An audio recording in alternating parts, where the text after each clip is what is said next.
Happy Sunday, everybody. This was my peach tree. One of two. And that right there, see that peach? That's a cause of fire blight. There's one there. There's a bunch under there. And that one's starting to go. There's a branch in here that I put up just to show y'all. See how the tips are here? Let's see. See how they start out? That was a healthy branch. There's one of the, whatever you, crumpled up little fungus ravaged, bacteria ravaged fruits. So here is the tree. I think I promised Jason I'd get this on.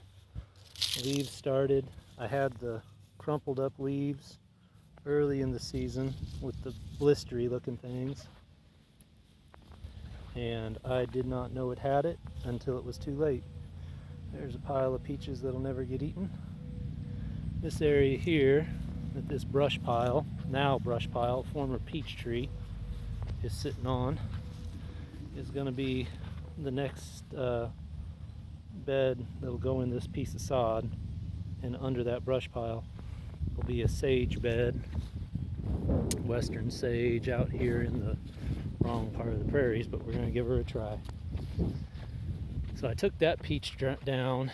Have to figure out what is wrong with this apple. I don't know enough about orchards and diseases. I'd say another fungal disease. I know I got Japanese beetle damage, but those leaves, that ain't from that. See? Now look it up. Hopefully I can salvage that tree next spring. The plum has gotten eaten up. Still got fruit on it. It's dropping fruit though. Not sure about that. Here's still the carnage of the peach, and there is the former peach tree. That peach tree right there, that was it's a different variety, but a mate to this one. That one had so much fruit on it, the limbs were breaking, and I think I see some blight on it. That one we're going to save and try to take care of it, get stuff pruned out of it, and hopefully salvage it. The cherry that I got no cherries out of, the beetles did it pretty good, but it's still okay. I don't see any blight on it of any kind yet.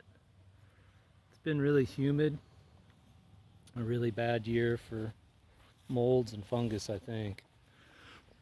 So, and the chickens, they're pretty happy with the rotten fruit.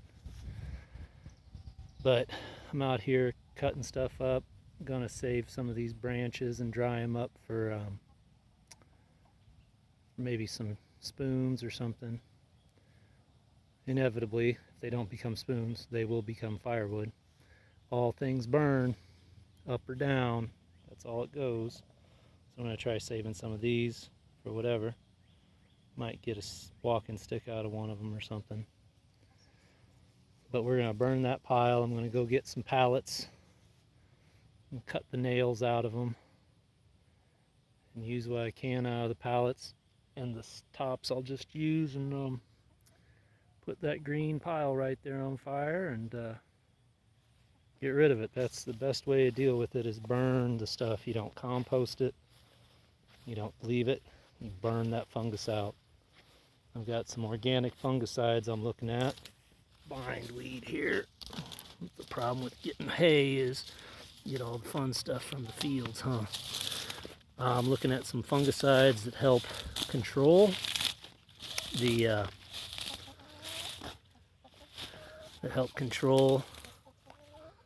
the fire blight.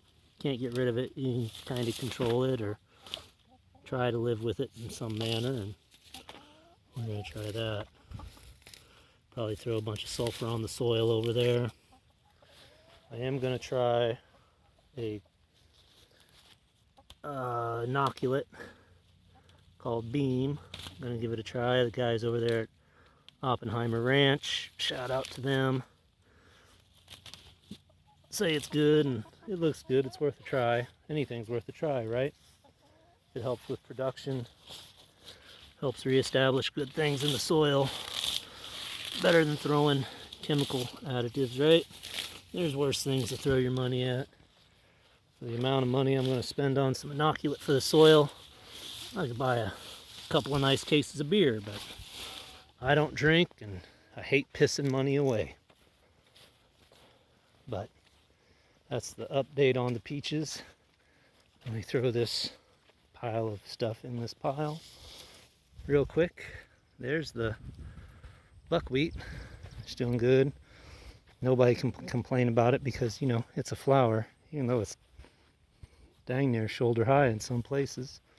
I can see the places where I missed getting it spread right, but I don't care. Just in case anybody was wondering. I have been working about 5.5 days a week and have not been over here a lot. Got an amaranth growing and doing good. I had a bunch. I think there's some seeds. There's some that came up the green.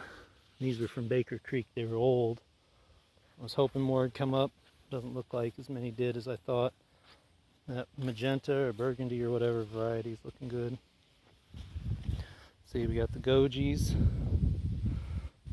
Some dead gojies. Some live. Unfortunately, there was mixed seeds, red and black. I don't know which ones are which. This mimosa is dead. That's going to have to come out. Looks like for the most part, almost all the gojis over here are dead. Struggling in the least. Hey, lamb's quarter's doing good. That's always good. If nothing else, there's always lamb's quarter. For the most part, everything's looking alright. Peaches were a big setback. You'll have that. New place and inexperience. I should have known. Both those peach trees had little desiccated peaches on them. Lost these here. And gooseberries. Yep. A couple here are disappeared.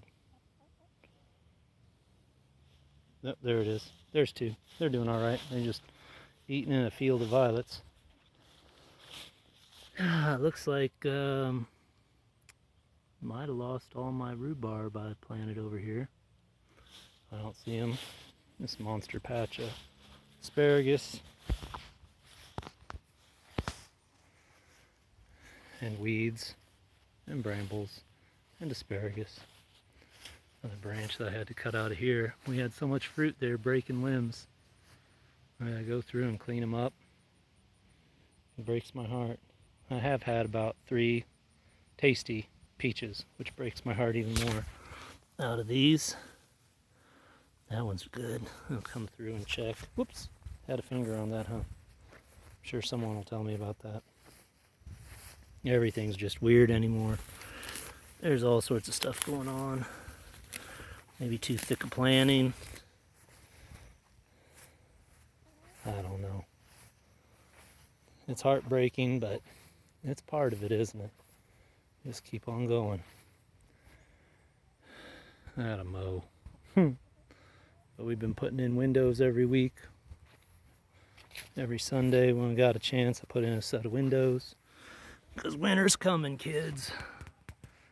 It might be cold, it might be hot, or warm. It ain't gonna be hot winter, but it's always coming. There's the broom corn, and then the sunchokes behind it. Probably should have planted the sunchokes in front of that broom corn. The broom corn gets tall. Some sunflowers and sweet Annie, some celosia. And this elder patch has got some kind of leaf wilt on it. It looks pretty endemic amongst all the elders around here that we have. Don't know what it's from. But that's a report, update. It's Sunday. I probably will not be talking to y'all until maybe next Sunday. Y'all have a beautiful week. We'll talk to you soon. Bye now.